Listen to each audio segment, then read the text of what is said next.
উচ্চকক্ষ কিভাবে গঠিত হবে এই প্রশ্নকে প্রধানতম করে উচ্চকক্ষের প্রয়োজনীয়তার জায়গাগুলোকে নড়েবড়ে করে দেওয়ার একটা প্রচেষ্টা এখানে লক্ষ্য করা গেছে। ঢাকা বিশ্ববিদ্যালয়ের নারী শিক্ষার্থীরা তাদের হলের গেটের তালা ভেঙে রাজপথে এসেছিলেন এবং ফেসিবাদের পতনধ্বনি তাদের স্লোগানে সেদিন ধ্বনিত হয়েছিল। আমাদের দলের পক্ষ থেকেও সেই সব নারীদের কাছে আমরা কৃতজ্ঞতা প্রকাশ করেছি, সেই সব শিক্ষার্থী এবং শহীদদের প্রতি আমরা কৃতজ্ঞতা জানিয়েছি।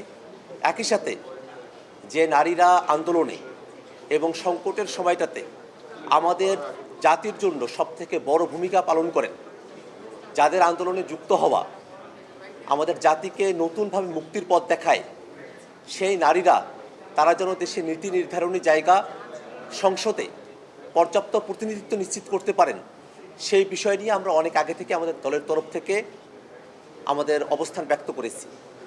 সংবিধান সংস্কার কমিশন, নির্বাচন সংস্কার কমিশন সহ ঐক্যমত্য কমিশনের তরফ থেকে সংসদে নারী আসন বর্তমান ৩০০ আসনের সাথে আরও ১০০ আসন বর্ধিত করার কথা প্রস্তাব করা হয়েছে।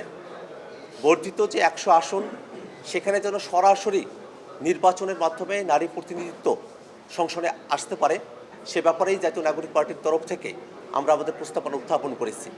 নারী প্রতিনিধিত্বের বিষয়ে সংবিধানে বর্তমানে যে ৫০টি সংরক্ষিত আসনের কথা বলা হয়েছে সেটাকে বাদ দিয়ে দলগুলোকে বাধ্যতামূলকভাবে তাদের মোট প্রার্থীর 33% 33% নারী ক্যান্ডিডেট দেওয়ার ব্যাপারে তারা প্রস্তাবনা রেখেছেন, কিন্তু ঐক্যমত্য কমিশনের দলগুলোর তরফ থেকে এই প্রস্তাবের পক্ষে পজিটিভ রেসপন্স ছিল না।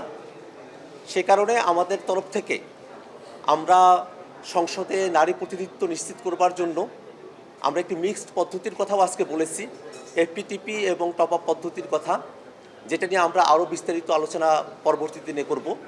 কিন্তু আমরা নীতিগতভাবে মনে করি যে সংসদে আইন প্রণয়নের ক্ষেত্রে, সংসদে প্রতিনিধিত্ব করার ক্ষেত্রে নারীদের অংশগ্রহণ সেটা নিশ্চিত করতে হবে। পদ্ধতিগত জায়গায় এখনও পর্যন্ত কোনো সমাধানে না আসা গেলেও নীতিগতভাবে আমরা একমত যে সংসদে ১০০ নারী আসন সরাসরি নির্বাচনের মাধ্যমে নির্বাচিত হবেন এবং তারা সংসদে প্রতিনিধিত্ব করবেন। সংসদের উচ্চকক্ষের ব্যাপারে ঐক্যমত্য কমিশনে উপস্থিত অধিকাংশ দল তারা সকলে একটি কার্যকর উচ্চকক্ষের ব্যাপারে তাদের মতামত জানিয়েছেন। উচ্চকক্ষ কিভাবে গঠিত হবে সে ব্যাপারে দুটি ফর্মুলার কথা বলা হয়েছে। প্রথম দিকে একটি হলো মোট ভোটের আনুপাতিক হারে অর্থাৎ পিএর সিস্টেমে উচ্চকক্ষের প্রতিনিধিত্ব ঠিক হবে, এবং আরেকটি হলো নিম্নকক্ষের যে আসন বিন্যাস আছে সেই অনুযায়ী উচ্চকক্ষে আসন বিন্যস্ত হবে। এর বাইরে গিয়ে কমিশন আজকে একটি তৃতীয় প্রস্তাবের কথা বলেছিল যে ৬৪টি জেলা এবং ১২টি সিটি কর্পোরেশন এরিয়াকে আলাদা কনস্টিটিউয়েন্সি ধরে সেখানে নির্বাচনের মধ্য দিয়ে ৭৬ জন প্রতিনিধি তারা উচ্চকক্ষে প্রতিনিধিত্ব করবেন।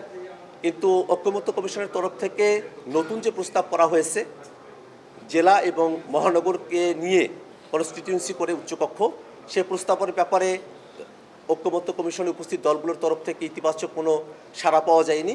বরং আমরা যেটা খেয়াল করে দেখেছি যে উচ্চকক্ষ কিভাবে গঠিত হবে এই প্রশ্নকে প্রধানতম করে উচ্চকক্ষের প্রয়োজনীয়তার জায়গাগুলোকে নড়েবড়ে করে দেওয়ার একটা প্রচেষ্টা এখানে লক্ষ্য করা গেছে। আমরা দেখেছি এখানে অধিকাংশ দল ভোটের অনুপাতে পিআর সিস্টেমে উচ্চকক্ষে প্রতিনিধিত্ব নির্বাচিত হবেন সে ব্যাপারে যখন একমত, এটি কার্যকর উচ্চকক্ষ হবে, যে উচ্চকক্ষ 2/3 মেজরিটিতে সেখানে সংবিধান সংশোধনের বিষয় পাশ হতে হবে, এই আলাপ আলোচনাগুলোকে কিভাবে যেন একটা দুর্বল উচ্চকক্ষের দিকে ঠেলে দিয়ে যাতে যে দলগুলো উচ্চকক্ষ চেয়েছে তারা যেন উচ্চকক্ষ আর প্রত্যাশা না করে সেরকম একটা জায়গায় আমাদেরকে নিয়ে যাওয়ার চেষ্টা করা হচ্ছে। আমরা মনে করি উচ্চকক্ষের ব্যাপারে খুবই সুনির্দিষ্ট প্রস্তাবনা, যার মধ্য দিয়ে কোনো একক দলের আধিপত্যের জায়গাটি উচ্চকক্ষে থাকবে না, এবং ন্যূনত যে দলটি 1% ভোটও পেয়েছেন তাদেরও একজন প্রতিনিধি উচ্চকক্ষে প্রতিনিধিত্ব করতে পারবেন। একই সাথে বহু দলের প্রতিনিধিত্বের সম্মিলনে একটি উচ্চকক্ষ গঠিত হবে, যেটা ক্ষমতার ক্ষেত্রে আইন প্রণয়ন সংবিধান সংশোধনের মতো বিষয়গুলোতে চেক অ্যান্ড ব্যালেন্সের মতো গুরুত্বপূর্ণ ভূমিকা পালন করবে। এছাড়াও আমরা যে নিয়োগ কমিটিগুলোর কথা বলেছি, যেটাকে পূর্বে এনসিসি বলা হতো, সে জায়গাতেও উচ্চকক্ষের প্রতিনিধিরা থাকবেন। এই গোটা আলোচনাকে নাই করে দেওয়ার একটা প্রবণতা আমরা খেয়াল করেছি। সে জায়গায় আমাদের স্পষ্ট প্রস্তাবনা হলো উচ্চকক্ষ অবশ্যই বাস্তবায়ন করতে হবে এবং একটি কার্যকর উচ্চকক্ষ বাস্তবায়নের জন্য উচ্চকক্ষে পিআর পদ্ধতিতে প্রতিনিধিত্ব ঠিক করার বিধান অবশ্যই আমাদেরকে একমত হতে হবে। যারা এই বিষয়গুলোতে একমত হতে চান না, তারা আসলে পূর্বেকার যে সিস্টেম সেটাকেই তারা সামনের থেকে কন্টিনিউ করে নিয়ে যেতে চান। নিম্নকক্ষে যত শতাংশ তাদের প্রার্থী রয়েছেন, উচ্চকক্ষে যদি তত শতাংশ প্রার্থী তারা প্রত্যাশা করেন, তাহলে এর মধ্য দিয়ে নিম্নকক্ষের একটা রেপ্লিকা উচ্চকক্ষ হবে। সেটা আলাদা কোনো মেসেজ আমাদের কাছে ক্যারি করবে না।